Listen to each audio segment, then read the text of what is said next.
are on location at the Tricentennial Park, overlooking the pristine Carnage. Now, today's conversation is going to be a dynamic one, as usual. We always have the tough conversations that no one else wants to have. But first, we'll take the opportunity to get a better perspective as to who we are on the show today. So we pass it off to our female. Yes. Thank you so much, Curlin. It is a pleasure being here. Congrats on the show, having conversations that some people dare not to have. And I am Crystalline Lashington, or Missy Chrissy. I'm a creative entrepreneur. I run a marketing and entertainment agency, Lashington Agency, as well as have numerous brands like Upstage TV Show, Upstage Mass, Jab and Shape, and I do Beach Bum on Carnival Sunday. All right, pass it off to you. Good afternoon. As per usual, I am Nicole Ben, and I am your loyal bartender for this afternoon. Thank you. Well, everybody knows who I am, right? Yes, so if you're just joining us for the first time, I'm Monty Greenwich, but everybody knows me as Eddie. I wear many hats. Promoter, I guess you can say creative, you know. I dabble a bit in just about everything, and this is just one of the newest ventures, and as usual I'm happy to be here and engage in meaningful conversation with friends, colleagues and people who have something to say. Yusuf?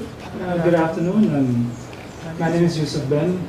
For those of you who know, I'm a family man. I would like to think of myself as a student of knowledge. I like the creative and into the IT. And I thought I'd bring a family, marriage, and a perspective to the whole discussion. Okay. And you know, gender bias would not be possible if it was for some kind sponsors. So yes, we have to say thanks to the Classic Lighting Caribbean, distributors of all types of lights, solar lights. We have to say thanks to Classic Lighting to be powering this show right now, because we are furnished with a solar generator, right? It's as quiet as what you say, as quiet as a lamp, you'll never even know it's there, right? As I say, you have solar lighting, solar fans, and soon to be on the market, solar air conditioning. So nice. If you want to have an idea where Classic Lighting, think about it as you're going to the Trade Center, Classic Lighting Canada. Also, these mattresses for your upholstery, for cushions, mattresses, even the stools that we sit on, they upholstery on it. So thanks again to these mattresses. Yeah. all right, perfect. So today's conversation, we dare to ask a question: why are marriages and relationships doomed to fail? Doomed to fail. So first off, we always give it on this program. We always allow our females to go first. Our bartender, she's always shy, but I'll give you the opportunity to, tell us, because. Why marriages and relationships are doomed to fail? It's individuals.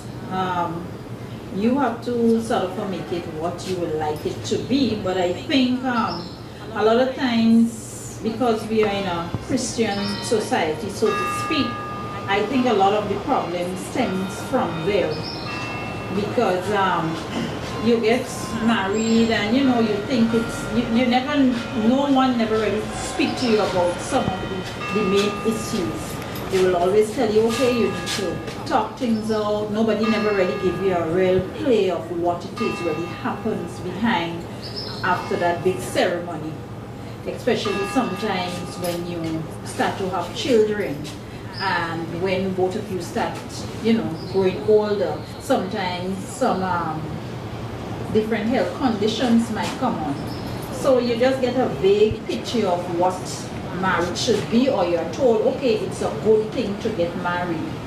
Which I'm not saying it's not a good thing to get married, but you need to, I think we need to be educated a bit more in depth of really what you're getting into a marriage, or even just a relationship.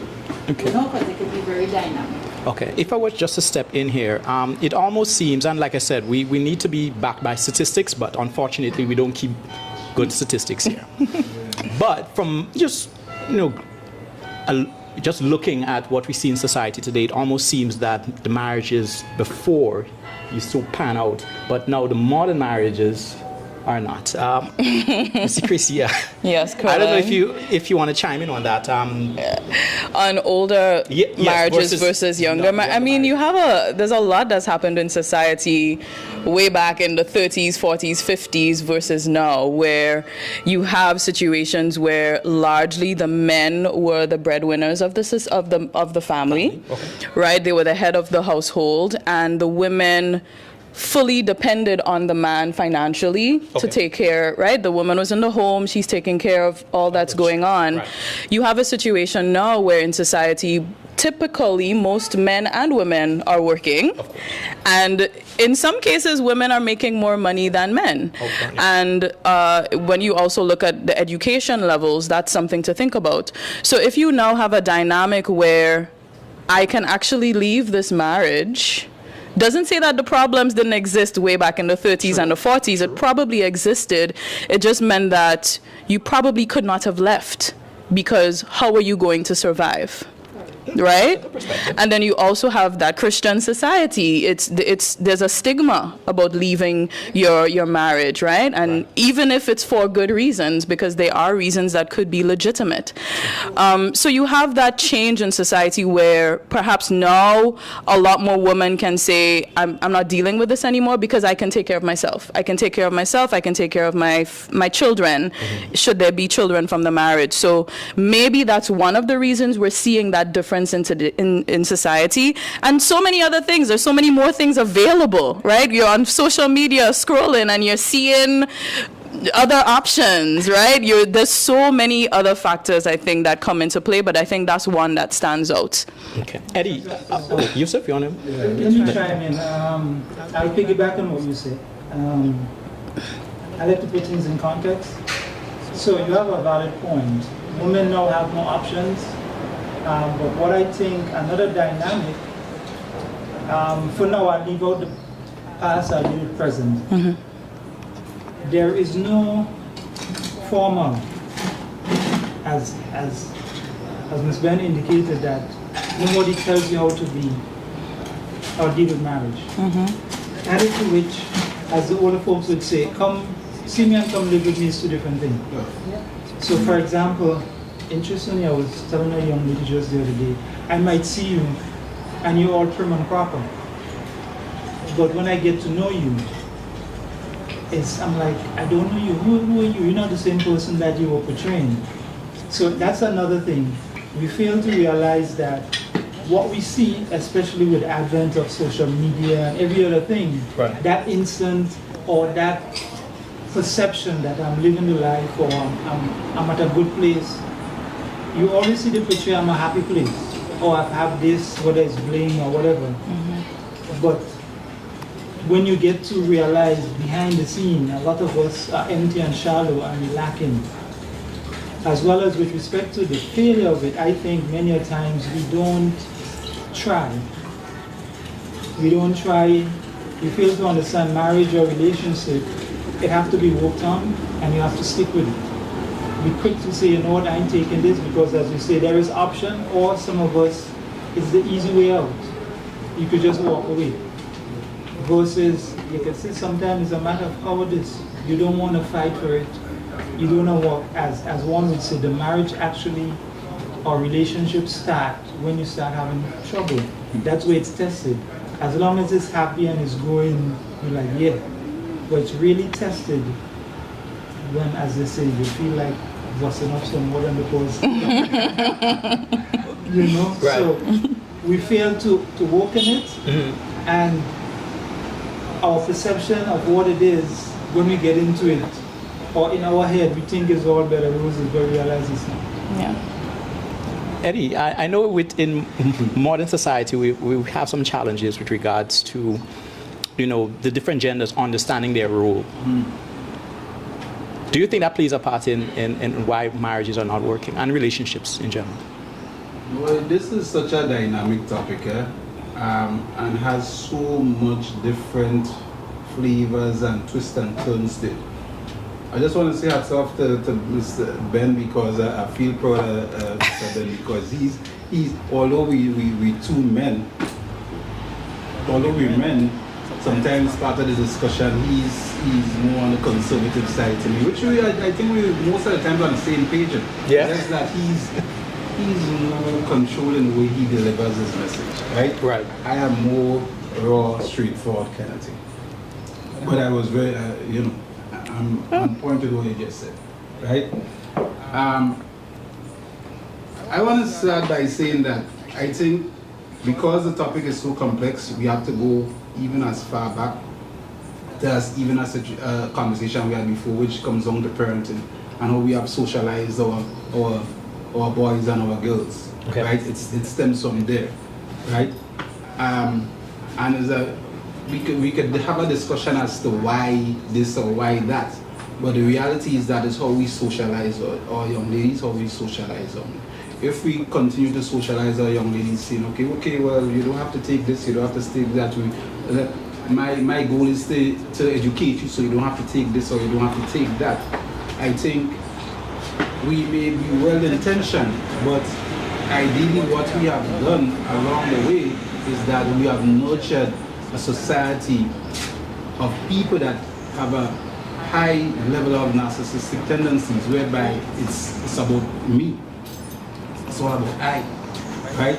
Because if you train somebody to believe that that there should not be compromise.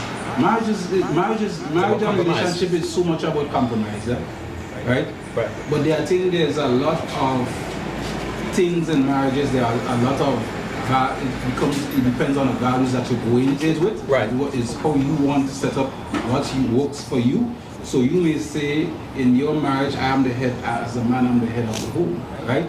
You have to make sure and do your due diligence that the person that you partnering with is on the same page with you. Too many people get into marriages or relationships, right?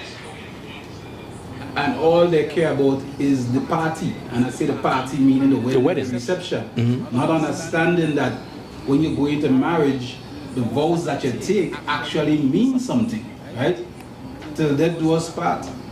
Sometimes I ask people if they even, I've had a conversation with people already, and they're talking about I want to be happy and this and that. I say, which part of your vows said that? Right? That's a bit ticklish there. No, but it's yes, true. yeah. If you think about your marriage vows, your marriage vows says nothing about happiness. It speaks of sacrifice. And if two people are willing to sacrifice, somewhere between there, you may find happiness. And I'm even talking about if you make if it becomes even more complicated when you add children to the dynamics, okay, right, of it.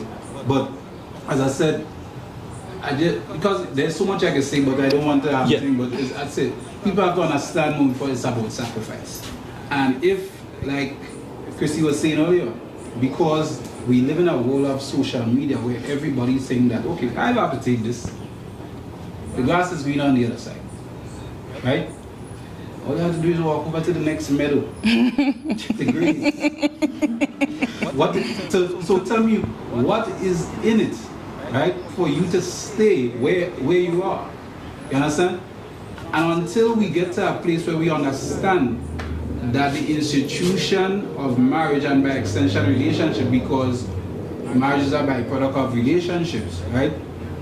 Nothing is going to get better. The social media has just amplified everything and make everybody retreat to the different silos. And I'm on this side and I'm on that side. Nobody willing to compromise, right? And once you come to a place where people understand marriage is about compromise, marriages may have a better success rate. Right now, it's abysmal. I want to bring in Miss Chrissy here on this one. Now, as Monty was speaking about, he spoke about compromise. Now, it almost seems, and this is from a man's perspective, I could be wrong, but from my perspective, I've seen that women tend to compromise only when the man meets certain criteria or their criteria, if that makes sense. So, all right, so for instance, you're in a relationship And in some cases, some women get into relationships and knowing well that the man is not on their standard, that's their perspective. And then they refuse to compromise in the relationship to make it work because the man is not on their standard. Do you see that? Because I've seen it happen in a lot of cases. I'm not sure that I follow or I'm familiar with what you're saying at all. I don't know why you would be with someone if you don't think they're on your standard in the first place. So I can't. I don't know if I need a further explanation of what you're saying to understand. All right. So let me explain it over. Mm-hmm. Right. So for whatever reason, so for instance, you see someone, you like them, right? Mm-hmm. They had a good job, good education, good house, nice car, but then one day they lose all of that, mm-hmm. right? Mm-hmm. So now they're back to square one. But you have attained all of these things, but you're in a relationship with that person. Right. I have seen that the women will not compromise or give that man the respect because he does not meet their standard of living. Yeah. Yeah. So we've seen those situations. Right. Now I'm asking why? Because you made a commitment to that person. You're in a marriage, a relationship.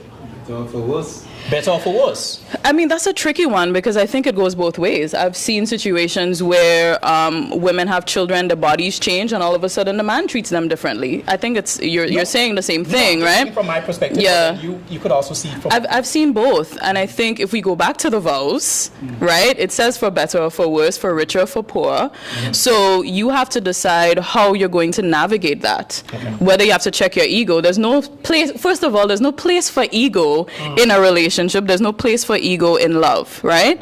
So you have to now check your ego and say, okay, my man is in this situation where he has lost his job. How can I be a good wife and support him and his ambitions? I hope he hasn't lost his ambitions because that may be something that is not attractive to her, right? We have to recognize that. And how can I support him in order to get back to a place where he also feels good? Because if he's lost his job, I'm sure he's also treating the entire home situation differently. Right. And we can't ignore that that's probably happening in those cases, right? So there's a lot, I think this is very layered, right? And we're talking about a hypothetical scenario as well, so. All right, so in these types of situations, I just want to get some clarity here. Mm-hmm. Do you think that it's a woman's responsibility now to get this man back to where he needs to be? Or, so you mentioned that. I think... You understand? Yeah. I think it's both parties' responsibility, right? If you as a person, forget whether you're married or not, if you as a person has had a drastic change in life, regardless of what it is, you're not happy with where you are, it is your responsibility to get back in the game, right? If you have a partner, by virtue of being married, I'm not talking about just having a relationship, being married, your partner has kind of assumed a part of that responsibility as well, right? So if he or she is supporting you, you have to be open to that support. Let's be real. Some people are not open to support, right? They may be too proud to accept help, So I think, it's both parties' responsibility, but primarily the person who is trying to get back on track. But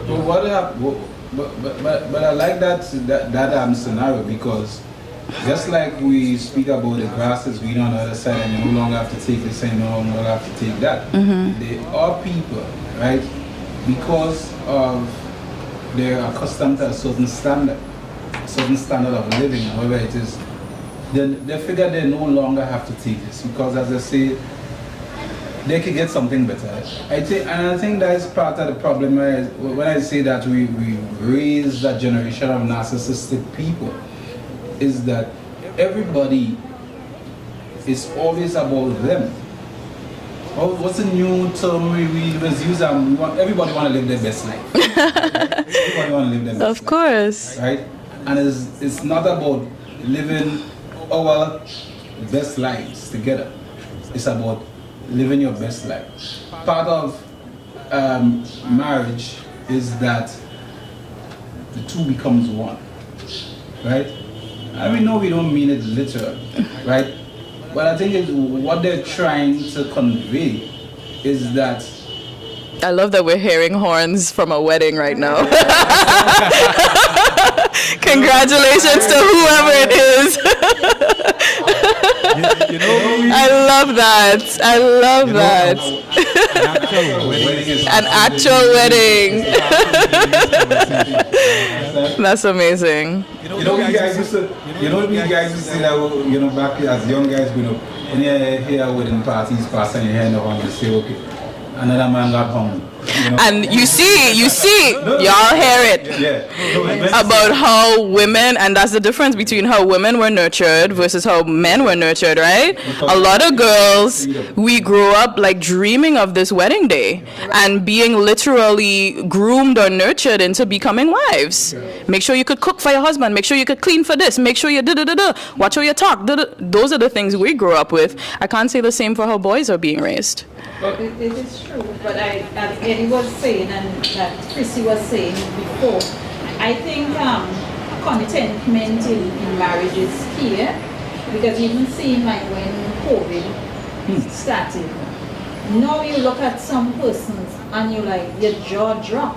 It's like, this is this person, right after COVID, you are seeing so many people change drastically in the features and health-wise and so on. Because I guess a lot of persons couldn't get to the point of contentment. Sometimes the wife has lost the job, the husband probably the same, or vice versa, and probably the way of life we used to live before is no longer there. What do I do? So I think you have to have a lot of contentment and work with what works for you as a couple. Not because this other side there, they put in on a new extension to the house and you in your little corner where you're getting a little wet, put your bucket. Put your bucket when the night comes, because you know that is what's working for you and your family. Yes, wanting betterment is always good, but walk within your lane. Yeah.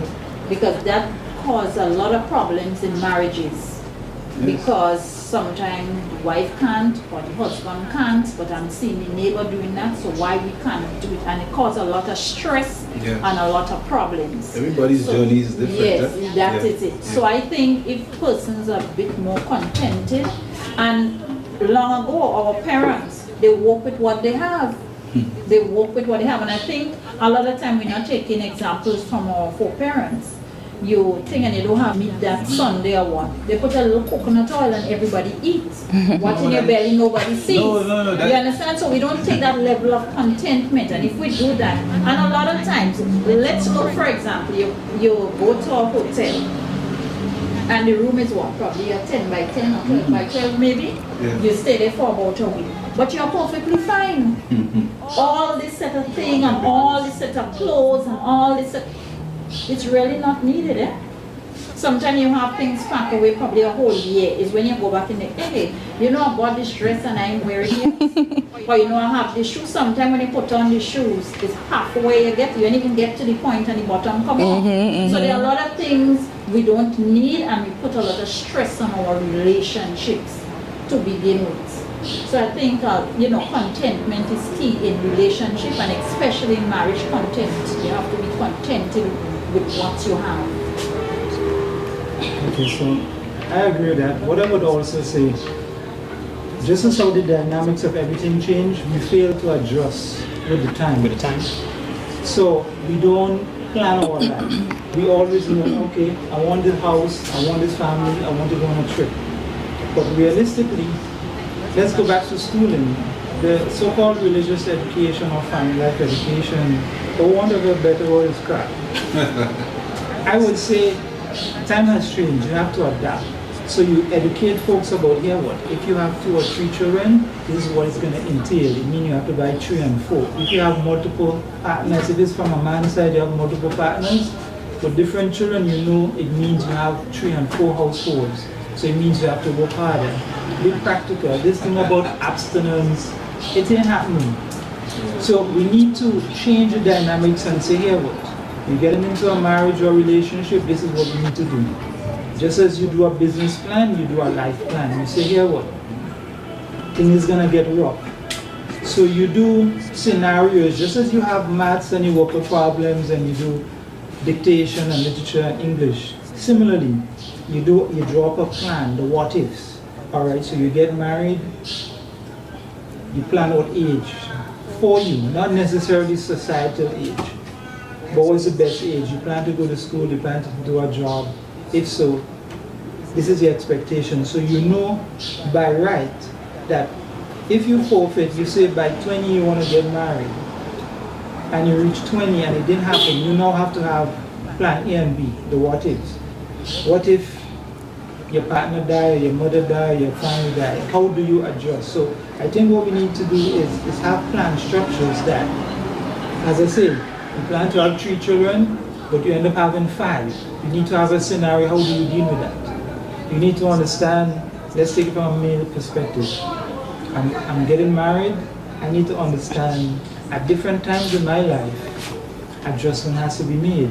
So for example, we're young and fresh, we're thinking about party, we're going online, we're going and have dinners. At that point in time, that would work, but we have to realize, all right, so we're 25, we're nearly 30 now, the dynamics change.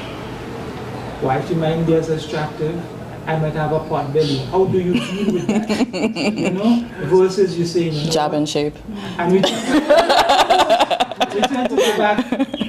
How come you don't do this as it used to be before? Yeah, that was like 10 years ago. We can't do that no more. So we fail to realize we need to go with the scope. As things change, we adjust or put structures in play that you know, okay, if this happens, this is what I do. Even mental health. What if I get sick? What if, look, a friend of mine, his daughter, because of pregnancy, she's going to depression. So you have to factor all that into the scenarios now. What if, am I supported enough to my wife or partner? She has a child. Am I there all this out? How do I help mitigate the healthy upbringing? Understanding that when you marry, it's no longer, your life is yours, but it's not yours. So you can no longer be on the block line when you have to know you need to go home, help wash the wares, help prepare a meal, help put the children down. So I think all these dynamics has added to failure in that we don't think about it or plan it. Of course, being, what did I say, old and wiser now, over time I could see these things. But you would like to think the older folks who lived it should have it documented. Yeah. That we now could pull out the book and say, all right, this is what I need to do. Versus we have a Trictionary. You need to replace that now. You know, that kind of thing. Makes a lot of sense. You have like all books. You have a history books. You have something about how St. George's was. You have. There should be a book on marriage. There should be a literal book of events of couples who went through what really happens around that time. It really should have something like that for life, a life book but do you think, right? Because it would be negligent of me not to throw this into the conversation, right? Because we alluded to social media and the modern times that we live in, right? And I think we all bear witness to the fact that the rise of feminism and the part that would have played in I guess maybe changing the mindset of women, right? To a large extent sometimes for the good, but in every equation they're always extreme, right? And sometimes for some reason in every facet of life the negatives always reach further than the positives, right? And I think part of what has happened is that, and I'm speaking to my experience as a black man and living in a black dominated society. And sometimes it hurts my heart to see that, as you pointed out earlier on, we don't capture no data, right? But we have come to a place whereby we emulate what we see on social media from other black cultures, right? Right. Which has adapted that feminist agenda, hook, line, and sinker, which has not worked out for us. The feminist movement was never designed for us. We just became part and parcel because we had louder voices and our message might have been more targeted and acute, right? And along the line, we have lost more than anybody else. if you pay attention to statistics and all of it in regards to marriages, to marriage and failure of marriage, right? And as I said, these things kind of hurt my heart because we can't discount the impacts of slavery, right? And our experience and what has been passed on from generation to generation, right? But the fact remains is that black people stand at the pinnacle with the highest averages of divorce, right? There's no other group that has a higher divorce average than black people, right? Which is sad to me because one of the strengths in the days, if you do research about the days of Jim Crow and all these things, the one thing that really kept the black community together was the family. Was the family. If you go, you would hear things about Black Wall Street and all the how prosperous black families were. And we allowed people to systematically divide us through under the guise of feminism and whatever the case may be, and to sell this picture of something better, right? But we are right now in the bottom of the table, and it hurts me when I hear as somebody that was brought up by a black woman that our black women are the most undesirable people on the planet. That to me that hurts me. You understand? And when I say most undesirable, because we don't have, as I said, we don't go and we don't do statistics here like in these parts of the world. But when you go outside there and people that look like us and come from similar cultures to us, right? When they do the surveys, right? As I said, they even tell you when we add one of our black people to any equation, whether if we go into interracial marriage, the probability of divorce increases, right? Not Caucasians, but Asians obviously have the highest success rate of marriages and so. But we, somewhere along the line, I think we've been sold something, and we've took it hook, line, and sinker, and because of social media, it has been the conduit to just keep falling it to our people. And we don't understand that sometimes we have to stop and take a look at it. How long we going to continue going down that rabbit hole and understand that this is not working for us? You know, just to piggyback off of what you said, now, I'm sure you're referring to the passport bros. This is a big thing on social media. Have you heard of the passport bros? In passing. In passing? Okay, well, just to, enlighten the viewers, are black men going outside of their race to find a mate and saying the reason why they're doing it is because black women have become toxic. That's the thing, okay? Yeah, I know. No, I'm just saying, this is not me, this is not what I think, but I'm just saying that is what's out there. Yeah. So they call themselves the passport bros. Right. So they will normally go for the Asian women who they deem to be submissive, okay? Now, Eddie, just to piggyback on what you said, it has been said that because of feminism and the empowerment of women, and black women are obviously getting some benefits from feminism, whenever a black woman out-earns her man, she internalizes it as, okay, so then what is wrong with you? Why you can't do better? That is...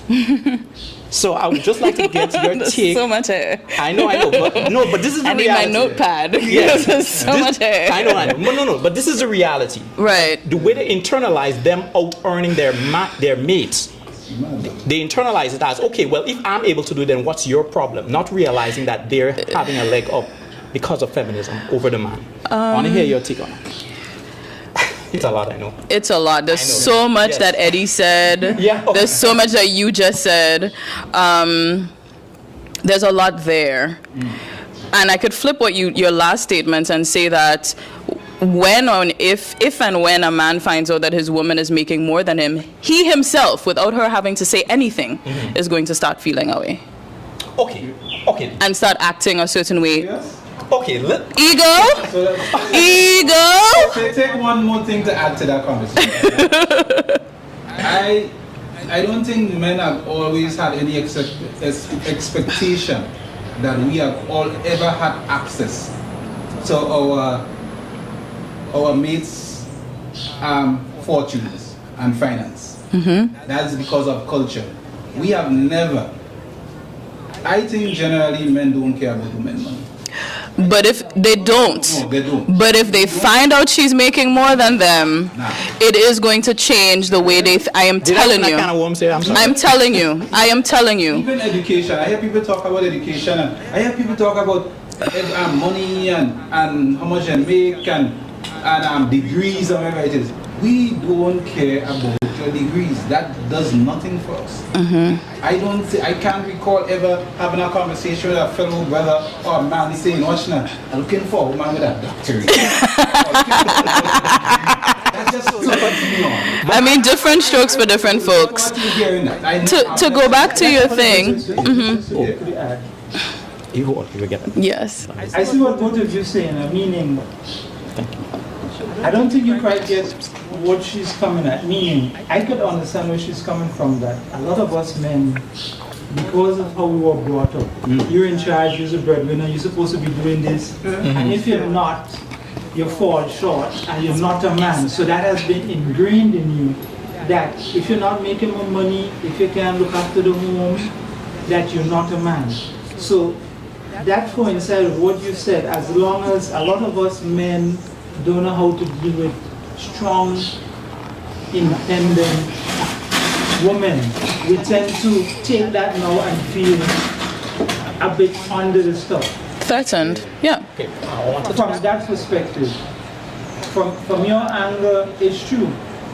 It follows the same line that we don't look for that, because in our head, if we don't have it, we're in the bottom of the table. Oi. So I wouldn't look for it. So she have a foot up on me. And I've come across people like that.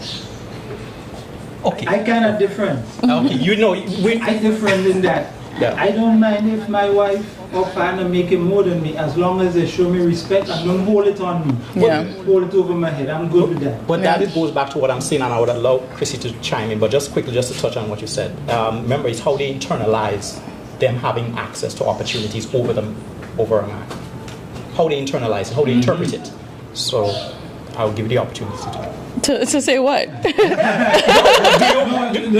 but I get what you're saying, because, okay, as a man, you may look at, okay, my wife or my girlfriend is making more money than me. I can tell you about a real life. I'm talking about, I've been in relationships. I remember when I worked in Cape and Wallace for years, right? I remember my girlfriend at the time, she was fixated on the fact, because I worked in Cape and Wallace for years, Grenada, Cape and Wallace, whatever it is. Oh, so I'd never be able to make more money than you. I was like, what is your fixation with that? And then remember, there was this influx of offshore banks. Right. And I remember, because I used to go and do a lot of setting up for these new incoming companies, right? I used to be there in the early stages. I remember asking, I say, boss, you're looking for anybody? I have a girlfriend. She's a very good she's a stenographer. I didn't even know what stenography is. Right? And he said, well, yeah. He said, well, we can set up the interview right now, you know. And I went home and I say, okay, this is, you have an interview so and so. She went to get a job. She was making more than me, right? But the reality is that when that happened, you see a shift, a difference in the way that you know, it's like they have one. She don't need you no more. Aww. I'm not just saying that she just kicked me, but you know, the body language is. That's what we're talking about. And that was before or after you found out she was making more than you? No, I set it up. So you knew she was getting more money, and then you noticed the change. Offshore companies, They were paying US and stuff, right? They were paying Good money. Okay. You understand? Anybody remember when offshore banks came into Grenada? We know the kind of monies they were. I had no problem with that. At the end of the day, at least when we go, I always had to pick up the tab. You understand? You could take me out, whether it is, and we could live more comfortable. If both of us can pool our resources and we live more comfortable, more to us, you know. So at the end of the day, we don't. But the point is, we have never, as I said, have access to women money, because there's a lot of times, as much as women say, okay, we want equality, right? Whether it's in relationships or just in general, right? the equality only goes that far. You understand? Equality in the context of, yes, opportunities, but when it comes to that of relationships, you still expect me as the boyfriend or as the husband to pick up the tab. Yeah, and I think, as you were saying, I want to chime in here. I think it's because that goes back again to saying that the man is the head of the home, is what we were cultured to look for, right? And I always say, So you said I'll be Diplomatic? yes.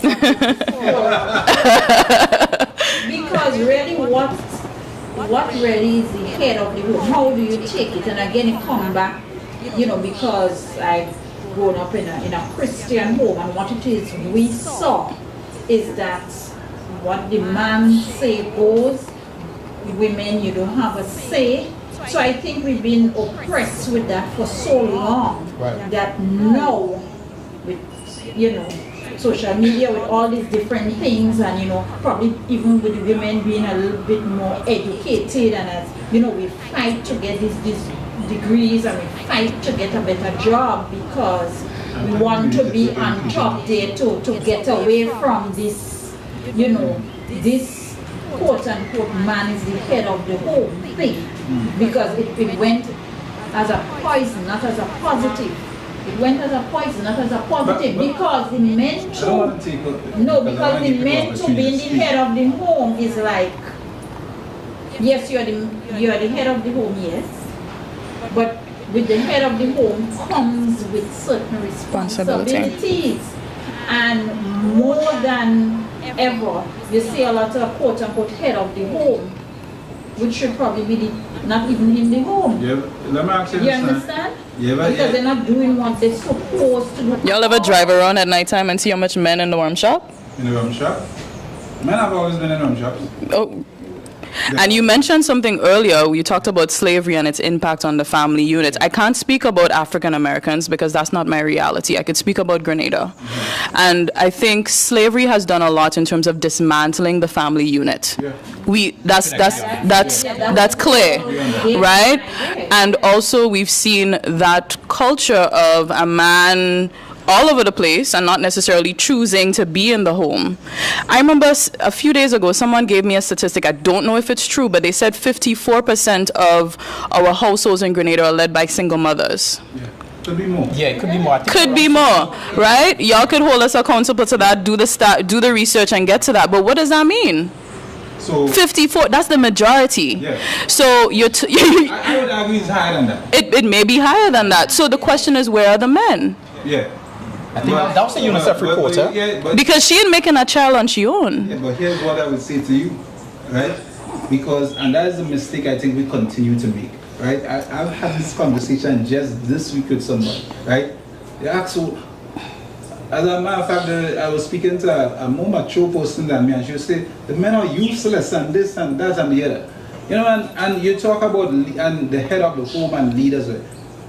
The problem I have in all this conversation is that we always try to put the blame of the inadequacies on men, right? I say this to say that, okay, so y'all are not the head of the households, y'all are not the leaders in society, because if you are, and if you're claiming to be, then it means there is a responsibility. Let me ask you a question. Let me ask you a question, right? It ain't adding up. The maths ain't mathsing. Let me give you a scenario. You have a business, right? And you decide you want to get somebody to manage that business. You will do your due diligence, right? Make sure you hire the right person to manage your business the way you want it to be, right? You lay your cards on the table how your business should be run. Why, for the most important decision you would ever make in life, that women choose not to do their due diligence? I agree. Due diligence in that. If you're talking about the man being the head of the home, which I agree there should be, right? But you have to pick wisely. I agree. Pick wisely and stop passing the buck on to a man. When you pick poorly, right? If you pick, all of us in our lifetimes have picked poorly, right? I have yes, I might be a married person now, but I've had relationships that has come to an end because of one reason or the other. You pick poorly, right? But as people, we have to take responsibility for our choices, right? We have to take responsibility for our choices, and you can't be 50-50 responsibility when it's convenient, but it's all a man's responsibility. Yet when it is taking all the responsibility of the failure of relationships and marriage, we have to give women. You can't be 50-50 when it's just convenient to you. You have to take responsibility because men show you who they are all of the time. Eventually. All of the time. Eventually, they do. Not all the time. Not all the time. Everybody does come nice in the beginning. No, okay, can I? Everybody does come nice in the beginning. And it goes back to, I think with relationships, back to the original thing, like relationships and marriage starts usually with dating, right? Especially in our society. If you're inauthentic from the beginning, and then eventually come live with me, come work with me, and things start to, who are you going to blame the woman for that poor choice? No, it's still the man's responsibility to buck up and be who he said he was, or claimed to be in the first stages of dating. And you see that a lot. They come nice, you know, and all of a sudden it just starts fading away. Or they can't keep up with the demands of being in a relationship and the demands of being accountable for your actions, being able to have proper conflict resolution, being able to communicate properly. Do you understand? Like, also when relationships start, you have to talk about what the expectations are. A lot of the times we just we keep going along and it's just like, I expected you to do this when I didn't know you expected that. So I think all those things, if we continue to do with that, and if we continue to ignore our mental health and ignore our traumas, not be self-aware, of course relationships and marriages will be doomed. Yeah, but so come on to join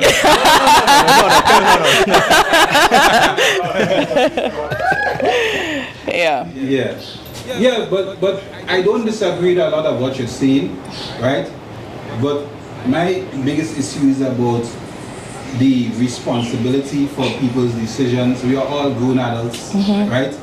And I just find that people just want to be 50-50 when it's convenient to them, right? At the end of the day, as I said earlier on, men show you who they are, right? I could give you a real life experience, a conversation I had just within it was just not too long. I think I may have mentioned this before, right? With a young lady that told me, okay, well, she have a son or whatever the case may be, and the gentleman in question, I said, well, you getting married up? She said, nah, well, since he was 3 months pregnant, the relationship came to an end. And I said, so what happened there? Who caused that? And she would say, well, he, because he had another woman pregnant while I was pregnant and yada yada yada. And I just asked a couple questions, right? I said, this man ever claim you? She said, what do you mean if you ever claim me? You ever bring you out in public? You ever show this is my woman? Have you ever saw any evidence that he had other women? And I guarantee all the answers was yes. She had the intuitions that the other women did. There were murmurings that they. But for some reason, right? There are a lot of women that think. I mean, not to be too graphic. that they have some magical. Something that is going to make a man set him straight, and he's going to forget everything else, and he's going to just become loyal to them. You cannot be staring evidence in your face, right? And I still leave leeway for people. Men are smooth, you know. Huh? You don't know what he whispering in her ear. No. Men are smooth, you know. You could be whispering. You ever hear to talk about sex talk? You could be telling me all kind of thing on that sex, because people say all kind of thing on that sex and all kind of thing on that passion. Of course. Yeah. But when I see evidence, right? It's true. That when I try to get through to you, I can't get through to you for some reason. Or there are certain times I can't get through to you, or all the different evidence showing me that you have something else going on. I can't turn a blind eye to that. And too often women turn a blind eye to that, thinking that they Because can we be have, women. I think there's self-esteem issues that need to be addressed with some women, right? And also having standards. Not everyone is strong enough to have those types of standards, and it's unfortunate. Yeah. It really is unfortunate. That's the socialization, right? Yeah, I guess. Yeah, I guess so. Just the same way. I guess I would say also mindset. I don't want to say people shallow or they don't think, but a lot of the youths, even my older children, and in the school, the level of comprehension is not there. Their ability to apply what they learn in school to everyday life. Critical thinking You skills. ask yourself, I mean, seriously, but that's the same equation, just twist it and it's the same thing. Now, what I'm alluding to, at present, a lot of us, well, let's say our age group or those after us, the ability to reason and think, as you say, the evidence is there.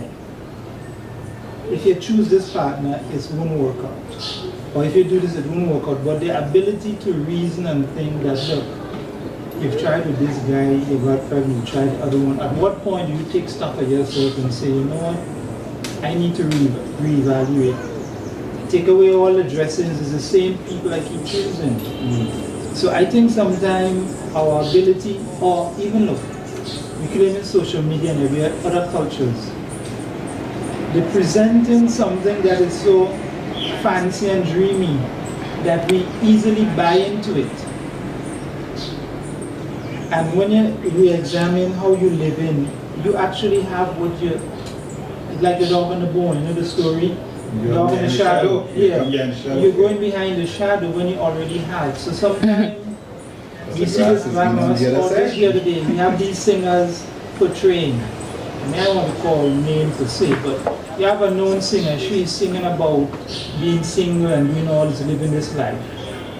Hit and Run comes to mind. But Shansia. Beyonce had sang a song too as well, Single Ladies, and she's married, so Very married. it's a contradiction. Okay. She's not Grenadian, right?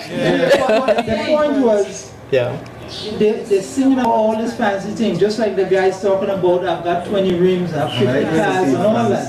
And then we want to aspire to that. They're singing they're married or they're in a relationship, but they're telling you To be single. to go out and be single and empower and go and drink and party. Yes. And they're not doing it, but a lot of us not examining, but wait now. These people living their life happily. Why am I out there and wondering why ends not leaking? And then you realize they're working for women. They're working against women because And they're financing their lifestyle. Because I want them to show me the man that will tell them, and I will tell them, oh, you don't want a relationship, so be. You know. But that's what a lot of men have been doing that. I think So a lot of men are about hit and run. No, but yeah, men. Yeah. Men. So just because a woman is saying it now is a problem. No, it's historically been a Yeah. problem. It's been a problem. In the hands of What men what men like. Yes. No man gonna say no, please don't hit her. Take it how they can get it. And I was like, seriously? Y'all actually sing a song. I don't know. I mean, art is art. I'm into the art, so I don't see it in that way. I see that art reflects life, When it comes to and That's true. some things come with a level of responsibility, but art reflects life. So if I am married but I sing a song about single ladies or hit and run, it doesn't mean that my audience cannot resonate with it or it's not just good art. So I wouldn't judge it in that way, but I absolutely get your point. to decipher Yeah. and know that, look, this is war.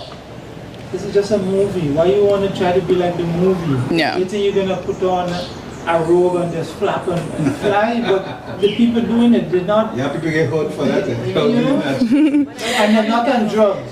Because we always need a breakup song, you know what I mean? We're not always in relationships, so we gonna need a breakup song. We gonna need like, we gonna need that ever so often, you know? Different season for different... Something they want. Yeah, you need an Adele to cry, you know what I mean? Sorry, I cut you, Nicole. I think as We know.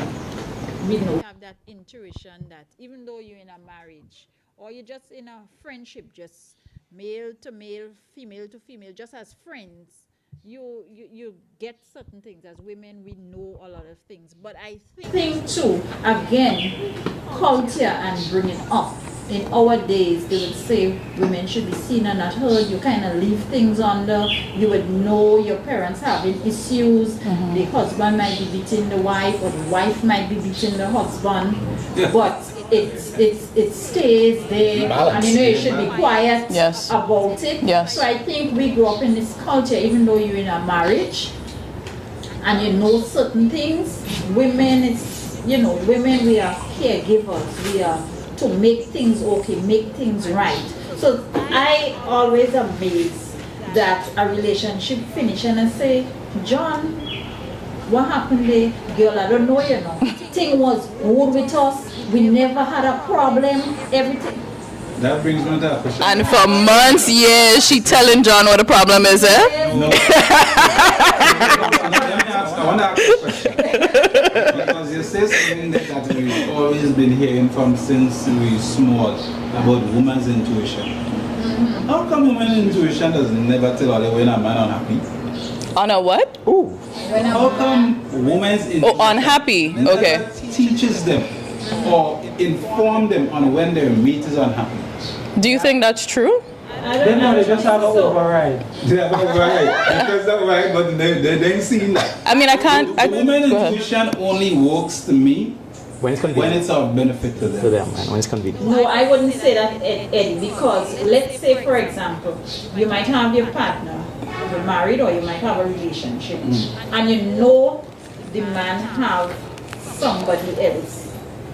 And these days, be it male or female, you know they're having somebody else, or you know that they're no longer probably interested, or you're seeing signs, or let's just say the man now have some health issues and things are not happening as they used to. But we as women, we tend to not to make the man shame in certain cases because probably you're married, and again church will tell you, you stay in it for better for worse. I don't agree with that. I don't agree with that. Is how worse, Eddie, I could take it. And I would go back to say, when you're in a relationship, in my view, is what works for you and your partner, not what works for society or work for church. Because a lot of time people stay in relationship and they suffer, they bleed to death. They are not happy, and that is more both male and female. They are not comfortable, but because you say you take the oath of for better or worse, and because maybe you're in church and what you think society would say, you stay in it and you are really dead inside. It makes no sense. Right? And as you were saying earlier, if when you take the oath, you ain't hear nothing about happiness.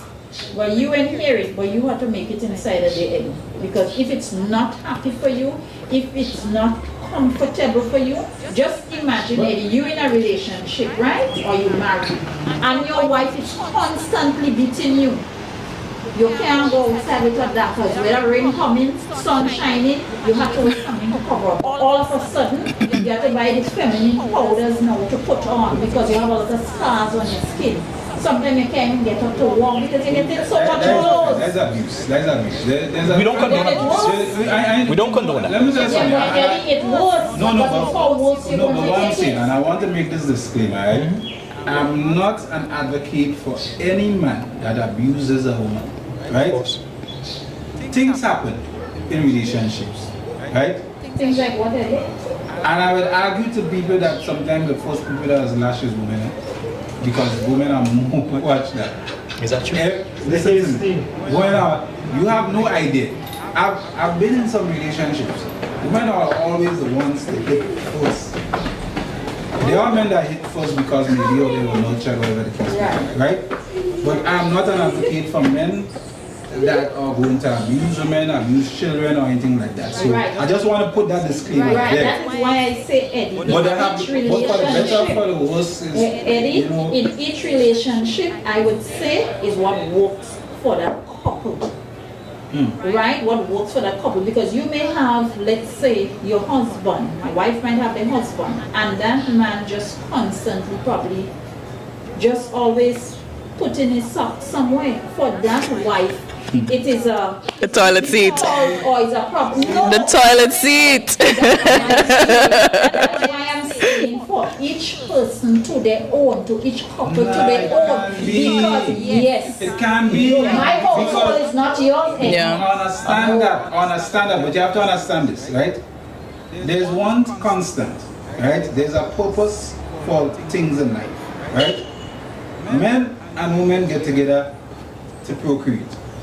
Whether we want to accept it or not, I always say it's strange to me that some people think that, okay, you're coming to this life and you think your purpose in life is for you personally to live your best life. That is not a purpose, right? Okay, I think we come into this life and at the end of the day we have the abilities and the potential to do a lot with our lives, right? We also, one of our primary functions in this life is to bring functional people into the society by making procreating. Our primary function, whether we want to accept it or not, is to procreate, right? That is what relationship and marriage is about, right? And if you are a religious person, you can even go back. The first thing that they even said to you, go forth and multiply. We are the only species on this planet that are so consumed with ourselves, right? You put it this way. You look at when I'm perusing to whether it's National Geographic or the Animal Planets and all these things, and you understand living things and how they operate. Their primary function is to ensure the continuity of their species. And by extension, we as people, our primary function is to ensure the continuation of our species and our genes, or whatever the case may be, right? That is why even in the, let's say, what we call the king of the jungle, which are the lands, right? Land may be the king of the jungle, but the powerhouse behind the king of the jungle is all the female lands. They choose who they mate with. They pick the strongest lion that could kill everybody else or could beat everybody else in order to make sure and that is part of ensuring the continuation of their genes and their offspring, right? We are the only people, or the only living offspring that always think so individualistic, right? Because we have the power to. We have will, right? We have free will. So that's what free will. apparently free will. That is free will. Well, because animals they're run by instinct, so it's instinctual. I always argue that at the end of the day, there's no evidence to show that we don't have the biggest brain when it comes to that of whether it's primates or animals or whatever the case may be, right? So whether we want to discuss intelligence, that's a different conversation, right? What we have the ability to do is to manipulate the atmosphere and manipulate our surroundings. We have hands, we can take things, bend things. Yeah, that's a free will. That might be the only advantage we have over other living things, right? But because we have that ability, we tell ourselves we are the most intelligent. There's no evidence to show that. No, and that's a totally different conversation. That's a different conversation. Very different conversation. I get what you're saying. I get you. We're away from saying that we get married and it's not will work for all marriage or household. You get away from that, but you were saying like probably no, you have a basic wrong or something, but at the end of the day it's what work for you and your partner. No, but okay, let me be a little bit controversial. I want to be a little, well, I shouldn't say I don't want to be controversial. I actually want, for the risk of being controversial, right? Do you know, in terms of research and we already spoke to who have the highest success rates with regards to race, right, when it comes to marriage, right? Do you know, right? And women are always, okay, well, the reason why his relationship don't work is because of men and men, this and that and the other, right? There's no evidence to prove that, right? No, I don't know that we're saying that's the reason. I don't know that we're saying it's just men. I agree that a lot of women. I think most people will blame the other party if they're not at a certain level of maturity. They would probably blame the other party. Right, but the larger point I'm making, right, is that we live in a world today, and social media could show us that we no longer live in a time that is only traditional marriage. We have same-sex marriages, where we have lesbian marriage, we have gay marriage, right? And I don't want to go down into that, but I'm just saying, just making this point, right? And it's something to consider, right? They'll tell you that gay marriage is one of the have the highest rate of success. You know which has the lowest rate of success when it comes to marriage? Or lesbian marriage, where women get married to women. So just to be controversial, if your argument that men are the reason why marriages don't succeed, but even when you get married to another woman, you have the highest mortality rate when it comes to marriage, you have to start doing some self-introspection. You have to start asking yourself, are you having too much of a high standards, or you have too much of an individualistic, notion that is always about you? Because if you take two people that thinks, okay, it's about me, imagine putting two people together that think it's all about them. No, that's not going to work. That's not going to work. But I think... And so that comes back to the point I was making, is that we are raising, I think too often, we are raising our young ladies to be too individualistic, and and by extension they have become narcissistic, in that they think everything, the world revolves around them. But isn't that the way men have been thinking all along? No, I don't think so. Oh, okay. Men work hard. Let me tell you something. If left to us men, right? If it wasn't for women, some of us wouldn't even bathe. That's true. Right? We do what we do. We work hard because we want to attract mates, and we want to attract the best woman that we like, and we want them to be attracted to us. Right? And without that, we are very simple beings. But it's interesting that you're saying, because largely we live in such a patriarchal society that women are literally groomed from a young age to cater to the needs of men.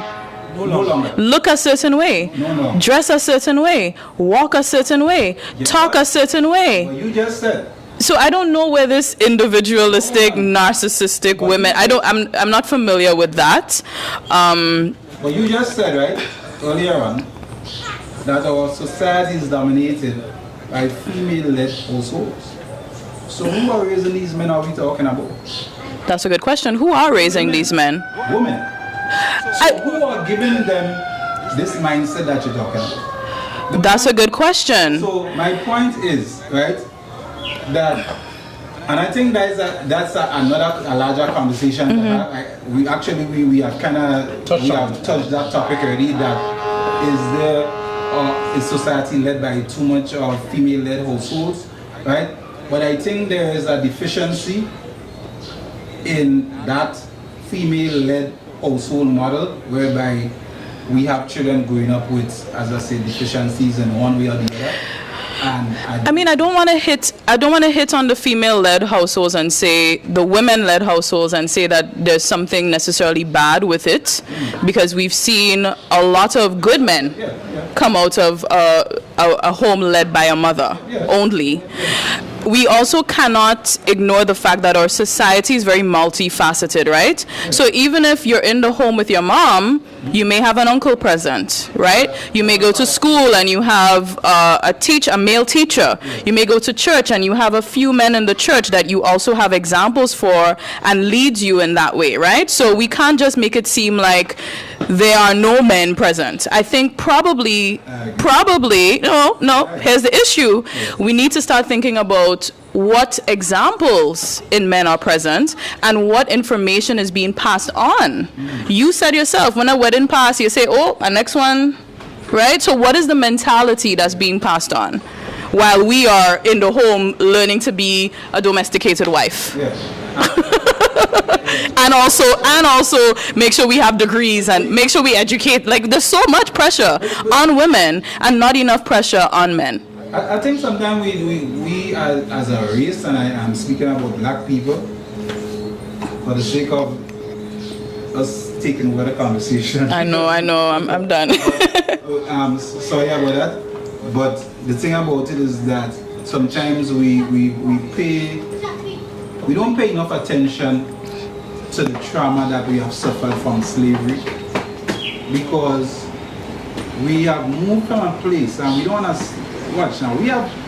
Traditions have been passed down from generations to generations, right? Right. And to expect a man that, for instance, had been used as livestock or cattle, breeding multiple women in order to make more slaves, and expect them to know even when they're no longer enslaved to be some transformed, snap of a finger or magic wand and they would transform into something else is nonsensical, to be honest, right? So sometimes I think we have never addressed that trauma that comes from slavery, and I think we are suffering from it today, right? As I said, that is a whole different, and I know Colin is a man that is very passionate about yeah. You know, we did flesh that out as well. Yeah, it's not just one problem or one situation that's added to the problem. It's multiple situations that's adding to the problem. But, you know, just to include everyone, I think I'll get a not too strong, just for flavor. But I'm good. My drink's still going. I'm very slow with it. You know, but Yusuf, and you know, one of the things that Mr. Chrissy brought up is how boys are cultured, right? I want to give, as a father, from your perspective, you have two sons. Only two or more? two girls, two boys. Oh, I don't know what you're talking about. Only two.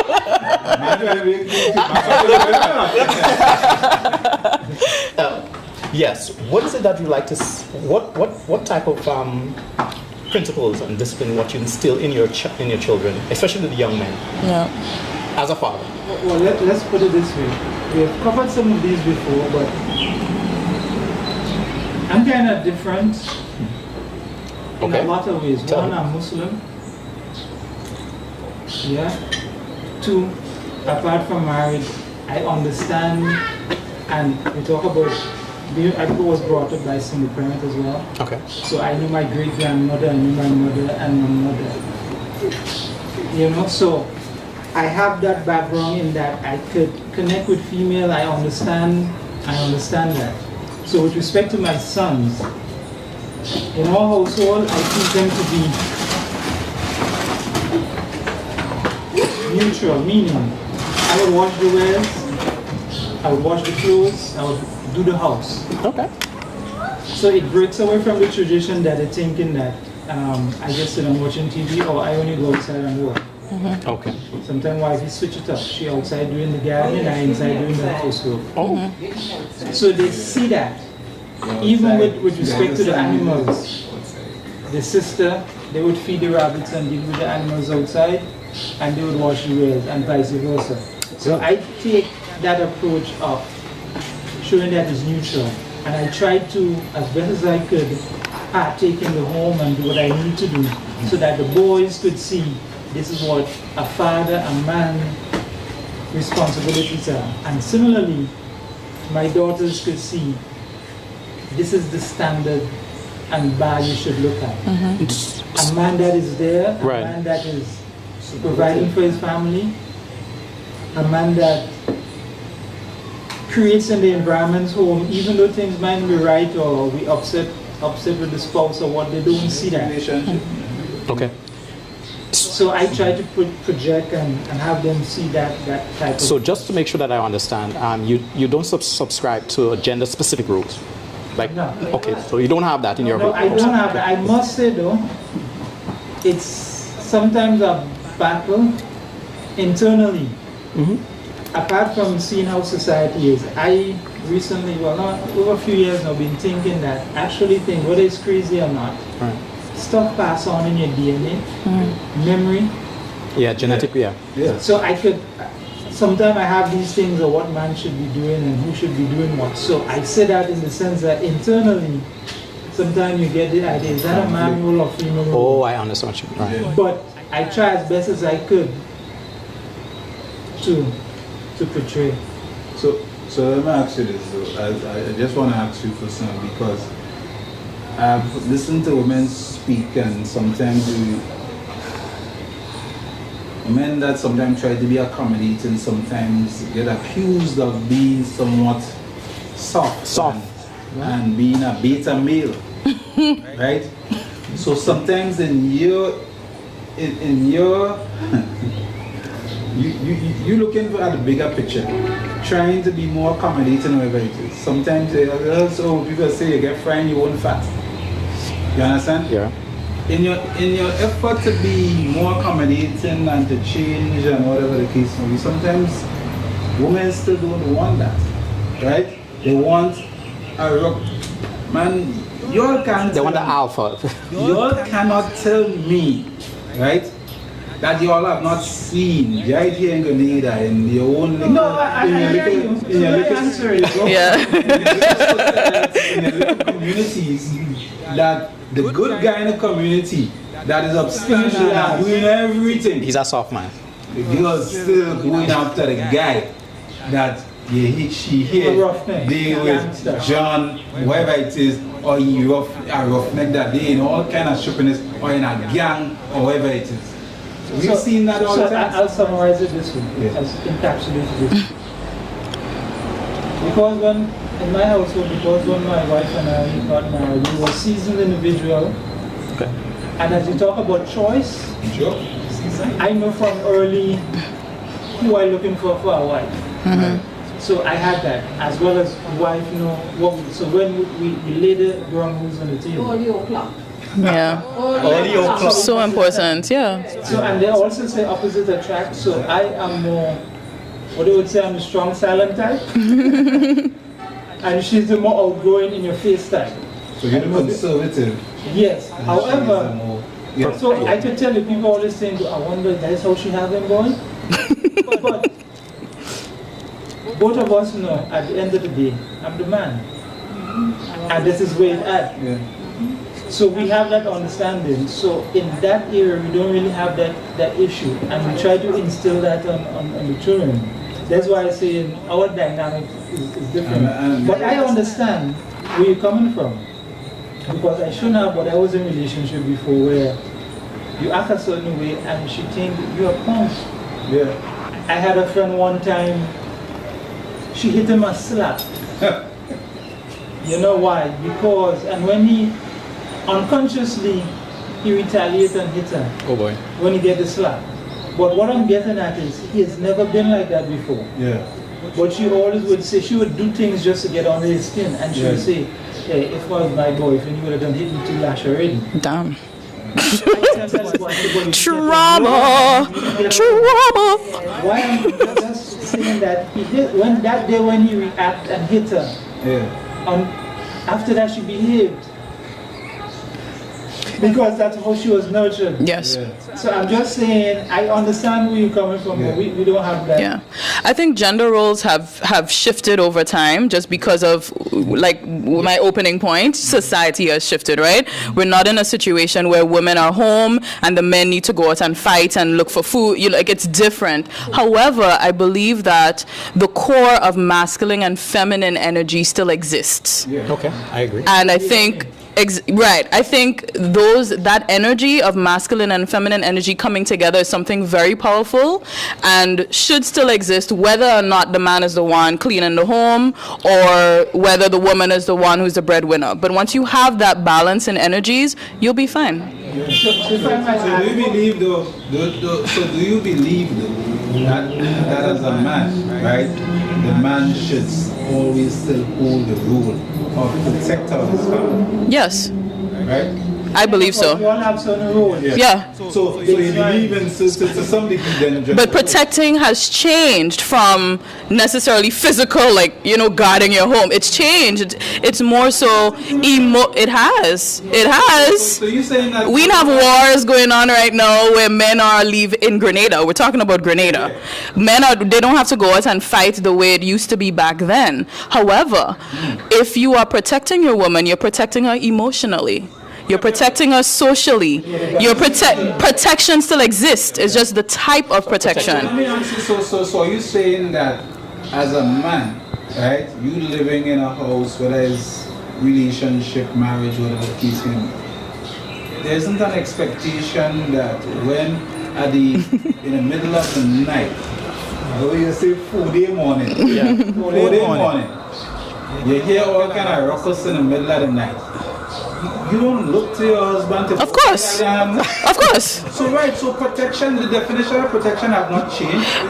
It has evolved. It has evolved because how often 4 day morning something happening? There's still burglars coming into your house in the middle of the night.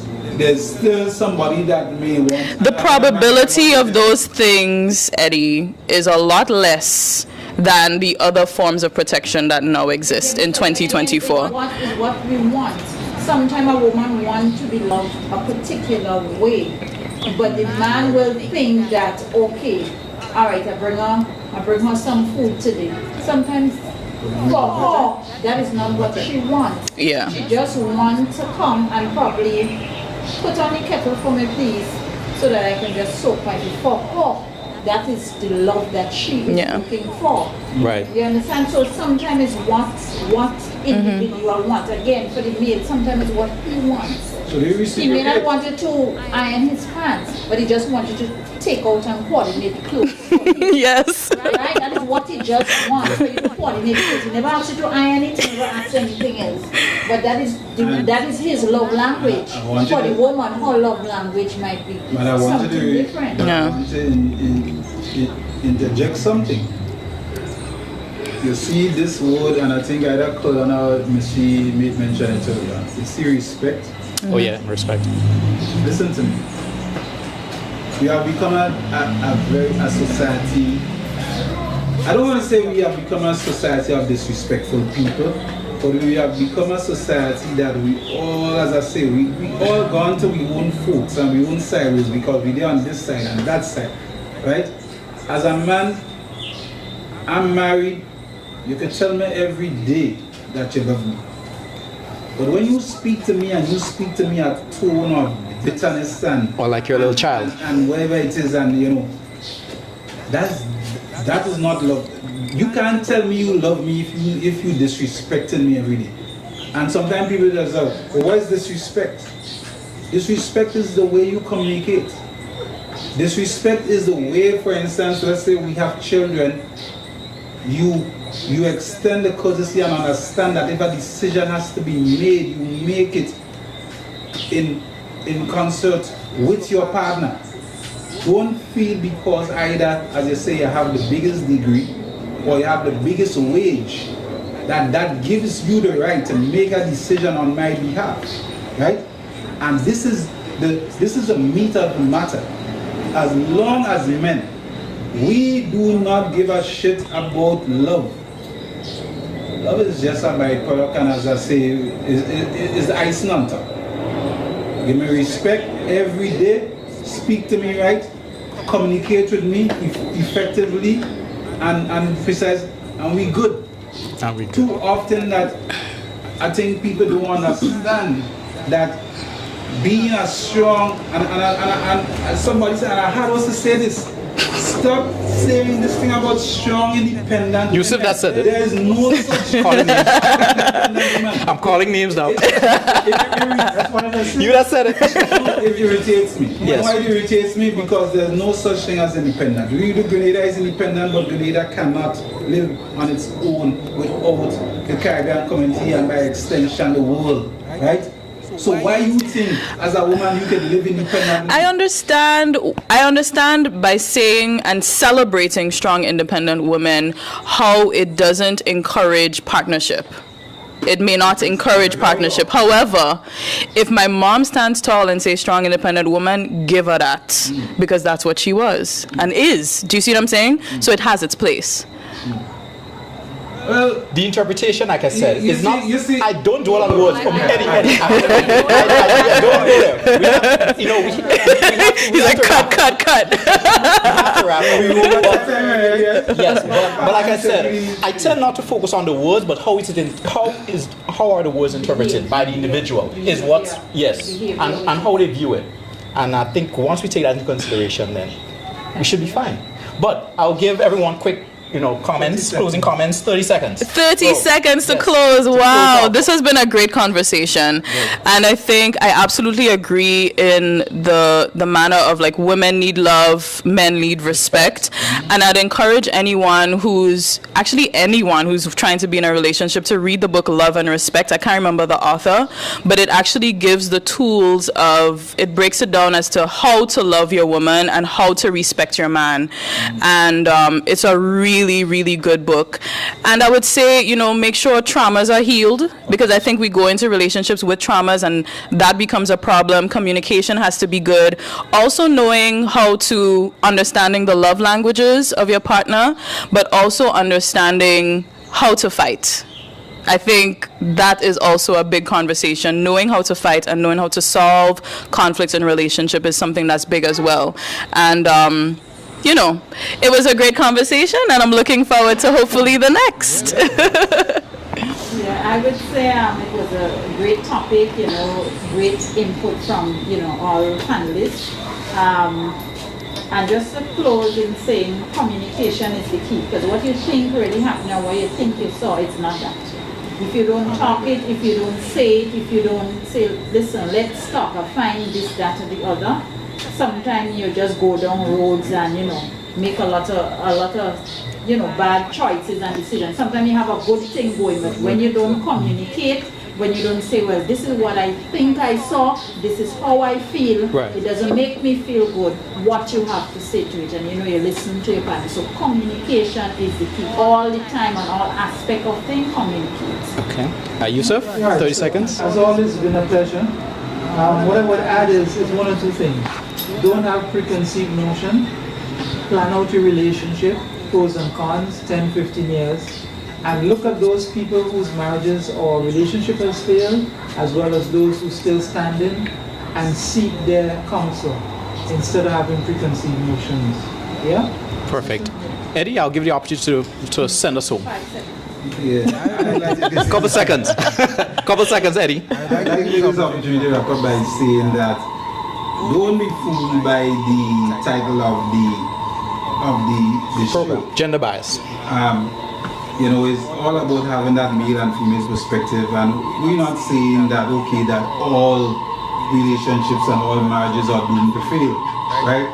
But we cannot ignore the fact that there's a high prevalence of divorces, there's a high mortality rate of relationships, right? And as we go through this journey, I think it's important to have these discussions, right? And what works for us, because at the end of the day, right, whether we want to accept it or not, we are all here supposedly for the same end game, to build a society, bring contributing and valuable members into the society, right? And I think too often we have this conversation, and we go to a trajectory of division instead of being inclusive, right? And the only way we can become inclusive is when we flesh out, as Superman just say. Yeah, I like the word flesh out, Those new points that that we kinda, Of course.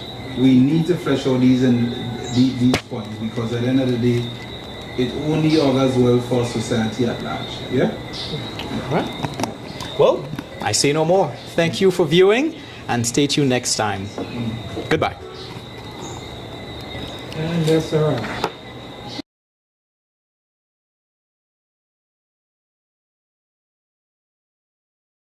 An innovative full-service multimedia provider that specializes in photography, video production, and live streaming services. With a passion for creativity and a commitment to excellence, we strive to capture and produce captivating visual content that exceeds our clients' expectations. At Just Cool Creative, our mission is to blend creativity, technology, and expertise to deliver multimedia solutions that inspire, inform, and entertain. We are dedicated to providing exceptional service, innovative ideas, and superior quality in all our projects. Striving to exceed our clients' expectations and create lasting partnerships built on trust and excellence. We are more than just a multimedia provider. We are your creative partner in bringing visions to life through the lens of photography, the magic of video production, drone mapping for real estate and agriculture, and the excitement of live streaming. Let us help you tell your story in the most captivating and engaging way possible. Capturing life's moments, creating lasting memories. Welcome to Just Cool Creative. Just Cool Creative is a dynamic and innovative full-service multimedia provider that specializes in photography, video production, and live streaming services. With a passion for creativity and a commitment to excellence, we strive to capture and produce captivating visual content that exceeds our clients' expectations. At Just Cool Creative, our mission is to blend creativity, technology, and expertise to deliver multimedia solutions that inspire, inform, and entertain. We are dedicated to providing exceptional service, innovative ideas, and superior quality in all our projects. Striving to exceed our clients' expectations and create lasting partnerships built on trust and excellence. We are more than just a multimedia provider. We are your creative partner in bringing visions to life through the lens of photography, the magic of video production, drone mapping for real estate and agriculture, and the excitement of live streaming. Let us help you tell your story in the most captivating and engaging way possible. Capturing life's moments, creating lasting memories. Welcome to Just Cool Creative.